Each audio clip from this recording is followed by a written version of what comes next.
Olá a todos! Bem-vindos a mais uma análise aprofundada. Este encontro é baseado no caderno de estudos elaborado pelo professor doutor Marcelo Lessa, que é o idealizador e mentor do projeto ENAC Turbo. Hoje, a gente vai mergulhar de cabeça no caderno 2 para desvendar um tema, olha, que é pedra no sapato de muito concurseiro: as espécies tributárias. Pois é, essa pergunta parece simples, mas é aí que mora o perigo, né? É uma confusão que derruba muita gente boa na hora da prova. Isso porque existem teorias diferentes. A gente ouve falar em teoria bipartite, tripartite, até pentapartida. Mas afinal, qual delas é a que vale para passar no concurso? É exatamente essa questão que a gente vai resolver hoje, de uma vez por todas. E para ninguém se perder, preparamos um roteiro bem claro. Primeiro, vamos entender a doutrina dos 5 tributos, que é a definitiva. Depois, vamos analisar em detalhes cada uma das 5 espécies. Na sequência, um foco especial na natureza dos emolumentos. Isso aqui é o ouro para quem estuda para cartório. E para fechar, tem a nossa revisão estratégica, as famosas pegadinhas da FGV e uma síntese final para amarrar tudo. Vamos lá então. Primeiro ponto, a doutrina dos 5 tributos. A gente precisa entender de onde vêm essas teorias todas e, o mais importante, qual foi a que o Supremo Tribunal Federal, o STF, escolheu como a correta. Essa é a nossa bússola, o que vai guiar todo o nosso raciocínio a partir de agora. Exato! E olhar para a história ajuda a clarear as coisas. Antigamente, a doutrina, bem lá atrás, só falava em 2 espécies: impostos e taxas. Era chamada teoria bipartite. Aí veio o Código Tributário Nacional, o nosso CTN. E no artigo 5º ele trouxe a teoria tripartite, adicionando as contribuições de melhoria na jogada. Só que aí veio a Constituição de 88 e, junto com a jurisprudência do STF, revolucionou tudo e consagrou a teoria pentapartida. É essa que está valendo. E esse é o ponto-chave, pessoal, anotem aí. O STF bateu o martelo. A teoria que prevalece, que é o gabarito da prova, é a pentapartida. Ou seja, existem 5, e apenas 5, espécies de tributos no Brasil. Essa é a base, o alicerce de tudo que vamos conversar hoje. Bom, se são 5, agora chegou a hora de conhecer cada uma delas de perto. Vamos dissecar o DNA de cada tributo, entender o que faz cada um ser único e, principalmente, qual é o fato gerador que os define. Entender isso é entender a lógica do direito tributário. Começando pela espécie mais famosa, os impostos. A palavra mágica aqui é não vinculado. O que isso quer dizer? Quer dizer que o fato gerador, aquilo que faz nascer a obrigação de pagar, é uma manifestação de riqueza da pessoa. Ter um carro, por exemplo, ou ter renda, vender uma mercadoria, não é uma contrapartida direta do Estado. E é por isso que a grana dos impostos, como regra, vai para um caixão geral do governo sem destino certo. Agora vamos para a segunda espécie, as taxas. E aqui a lógica é exatamente a inversa. As taxas são tributos vinculados. O fato gerador é uma atuação direta do Estado.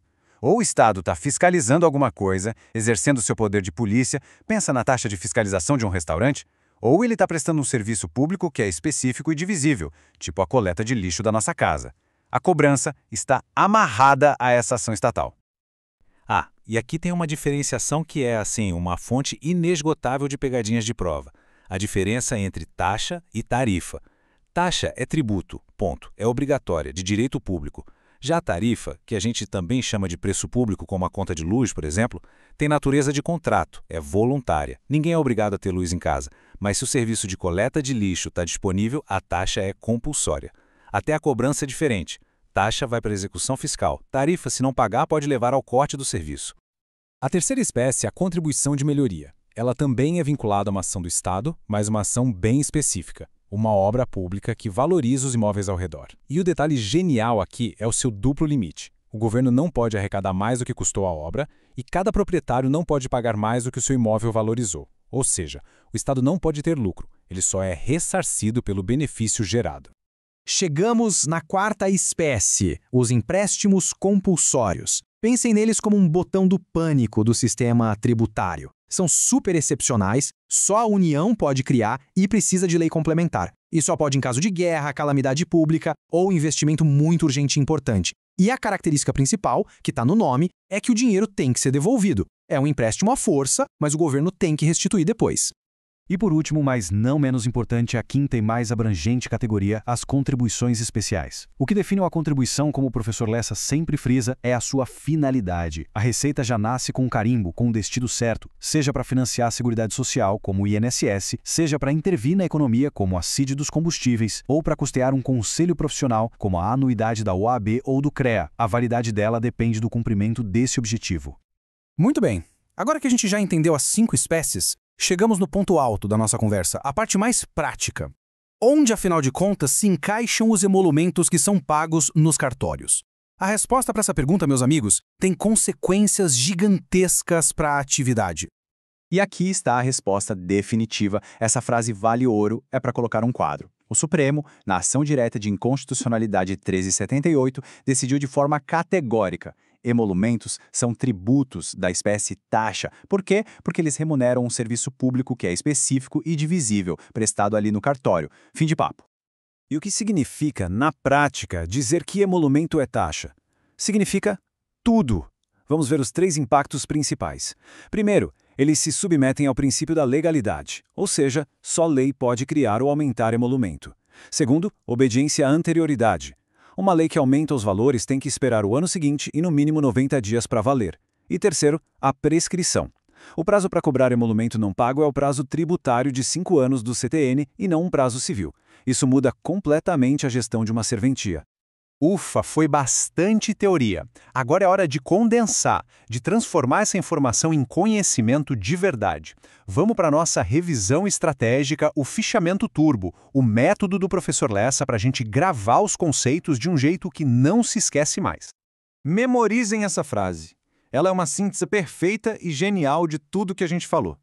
Cada palavrinha-chave define uma espécie. Imposto lembra riqueza, taxa lembra serviço do Estado ou fiscalização. Contribuição tem a ver com o destino do dinheiro, empréstimo com calamidade e devolução e a de melhoria com a obra que gera valorização. É simples, direto e muito poderoso. Certo, agora vamos colocar esse conhecimento à prova, sob pressão. Preparamos um bate-bola rápido, bem no estilo da FGV, para ver se os conceitos estão mesmo na ponta da língua. Vamos lá? Primeira pergunta, a mais importante de todas. Qual é a natureza jurídica dos emolumentos notariais e de registro? A resposta tem que ser automática. Taxa, da espécie taxa de serviço público, com base na ADI 1378 do STF, sem nem piscar. Segunda pegadinha, essa é clássica. Pode existir taxa de iluminação pública? A resposta é um sonoro? Não. A súmula vinculante 41 do STF proíbe, porque o serviço não é divisível, não dá para medir quanto cada um usa. Para resolver isso, a Constituição criou a COSCIP, que é uma contribuição. Cuidado para não confundir. E a última do nosso bate-bola. Os emolumentos, por serem taxa, precisam respeitar a noventena, ou seja, esperar 90 dias para um aumento entrar em vigor? A resposta é sim, com toda certeza. As taxas não estão naquela listinha de exceções da Constituição, então elas seguem a regra geral, anterioridade anual e também a 90ª. E assim a gente chega ao fim da nossa jornada de hoje. Foi um mergulho profundo, mas necessário. Agora é hora de amarrar todas as pontas para garantir que as ideias mais importantes fiquem bem firmes na memória. Então, vamos resumir os pontos-chave. Primeiro, a teoria que vale é a pentapartida. São 5 espécies tributárias. Segundo, o mais importante para a nossa área, emolumentos são taxa. Terceiro, como consequência disso, eles se submetem a todo o regime tributário, incluindo legalidade e anterioridade. E quarto, para as contribuições, o que manda é a finalidade, o destino carimbado da receita. E para fechar, fica essa reflexão. Dai a César o que é de César, nos lembra que entender de tributos é entender os limites do poder do Estado. Para quem atua na área notarial e registral, saber que emolumento é uma taxa não é só teoria, é a blindagem da sua atividade, é a segurança para agir corretamente.